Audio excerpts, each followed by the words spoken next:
तो चलिए आज एक ऐसी कहानी में चलते हैं जो हकीकत और वहम के बीच की सारी लकीरें मिटा देती है। ये कहानी है जिंदा सायों के म्यूजियम की। और ये हमें एक बात जरूर याद दिलाएगी कि अतीत को कभी-कभी बस अतीत ही रहने देना चाहिए। एक मिनट के लिए सोचिए, क्या हो अगर एक तस्वीर सिर्फ एक तस्वीर ना हो? क्या हो अगर वो आपकी आत्मा को हमेशा हमेशा के लिए कैद करने का एक दरवाजा बन जाए? चलिए इसी डरावने सवाल के साथ कहानी में आगे बढ़ते हैं।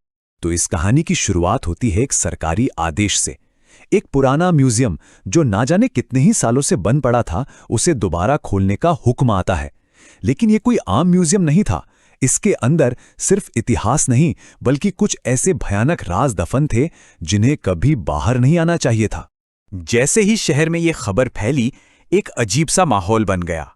एक तरफ तो नौजवान थे जो एडवेंचर के लिए एक्साइटेड थे, लेकिन दूसरी तरफ थे शहर के बुजुर्ग जो जानते थे कि ये म्यूजियम नहीं बल्कि मौत का एक दरवाजा है जिसे दोबारा खोला जा रहा है।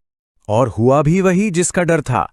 पहले ही दिन जश्न का माहौल मातम में बदल गया।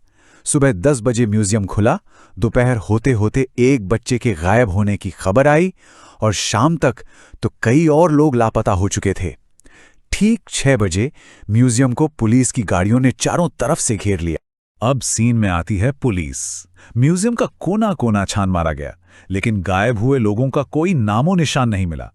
और फिर पुलिस के सामने एक ऐसी सच्चाई आई जो किसी के भी रोंगटे खड़े कर दे।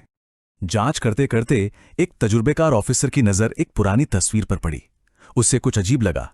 उसने पास खड़े गार्ड से बस एक सीधा सा सवाल पूछा, क्या ये तस्वीर पहले भी लगी थी? बस यही एक सवाल इस पूरे राज को खोलने वाला था। क्योंकि उन सदियों पुरानी तस्वीरों में आज के जमाने के कपड़े पहने लोग दिख रहे थे। जब गायब हुए लोगों के घर वालों को बुलाया गया और उन्होंने उन चेहरों को पहचाना, तो पुलिस के पैरों तले जमीन खिसक गई। जो लोग लापता थे वो अब तस्वीरों में कैद हो चुके थे। पुलिस के तो होश उड़ गए थे। ये केस अब साइंस और लॉजिक से बहुत दूर जा चुका था। इसीलिए अलौकिक शक्तियों के एक एक्सपर्ट को बुलाया गया और उसने इन तस्वीरों के पीछे छिपे काले जादू का जो सच बताया, वो बेहद खौफनाक था। एक्सपर्ट ने बताया कि ये तस्वीरें असल में तस्वीरें हैं ही नहीं, ये जादुई कैद खाने हैं। इन्हें सदियों पहले एक जादूगर ने बनाया था ताकि एक राजा अपने दुश्मनों को इनमें हमेशा के लिए जिंदा कैद कर सके। तो इन तस्वीरों में बंद आत्माओं का मकसद क्या था? प्लान बड़ा सिंपल और उतना ही भयानक था। वो किसी इंसान को अपनी तरफ खींचते हैं, उसकी आत्मा को तस्वीर में कैद कर लेते हैं और फिर उसके खाली शरीर पर कब्जा करके हमारी दुनिया में आ जाते हैं। लोगों की जान खतरे में थी और वक्त तेजी से हाथ से निकलता जा रहा था। एक्सपर्ट ने एक बहुत ही जोखिम भरा प्लान बताया, एक ऐसा प्लान जो सुनने में ही बिल्कुल नामुमकिन लगता था। चुनौती ये थी कि हजारों तस्वीरों से गायब हुए लोगों की शक्लों को एक ही पल में, सिर्फ कुछ सेकंड्स के अंदर एक साथ मिटाना था। और इसका समाधान? एक अलौकिक समस्या का एक वैज्ञानिक हल। एक ऐसा खास केमिकल पाउडर जो पलक झपकते ही कागज से रंग उड़ा सकता था। इस प्लान को कामयाब बनाने के लिए हर एक तस्वीर के सामने जिसमें कोई इंसान कैद था, एक एक पुलिस वाले को तैनात किया गया। ये एक बहुत बड़ा और बेहद नपातुला ऑपरेशन होने वाला था। हजारों लोग अलग अलग जगहों पर, लेकिन काम एक ही सेकंड में होना था। और इसके लिए सिग्नल था सिर्फ एक बंदूक की गोली की आवाज। जैसे ही गोली चलेगी, सभी पुलिस वाले एक साथ पाउडर तस्वीरों पर फेंकेंगे।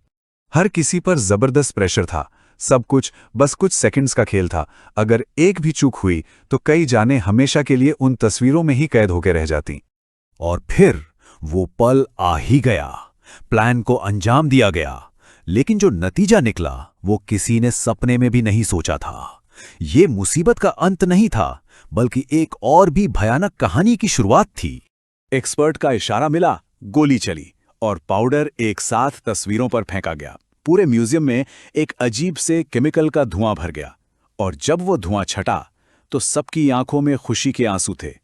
तस्वीरों के सामने हर गायब हुआ शख्स जिंदा और सही सलामत खड़ा था। लोग अभी अपने घर वालों से मिल ही रहे थे कि अचानक गोलियों की आवाज गूंजने लगी। चारों तरफ चीख पुकार मच गई और सबसे खौफनाक बात यह थी कि गोलियां चलाने वाले खुद पुलिस के जवान थे। एक्सपर्ट तुरंत समझ गया कि क्या गलती हुई है। प्लान काम तो कर गया, लेकिन इसका एक भयानक साइड इफेक्ट था। तस्वीरें मिटाने से कैदी इंसान तो आज़ाद हो गए, लेकिन उन तस्वीरों में कैद शैतानी आत्माएं भी आज़ाद हो गईं और उन्होंने सबसे करीब मौजूद शरीरों पर यानी पुलिस वालों के शरीरों पर कब्जा कर लिया। उस म्यूजियम को हमेशा के लिए बंद कर दिया गया। तस्वीरों के भूत तो चले गए, पर उनकी जगह अब जिंदा भूत कैद थे। ये कहानी का अंत नहीं, बल्कि पहले अध्याय का खात्मा था। और ये एक सवाल पीछे छोड़ गया, तस्वीरों के भूत तो चले गए, पर अब इन जिंदा भूतों का क्या होगा?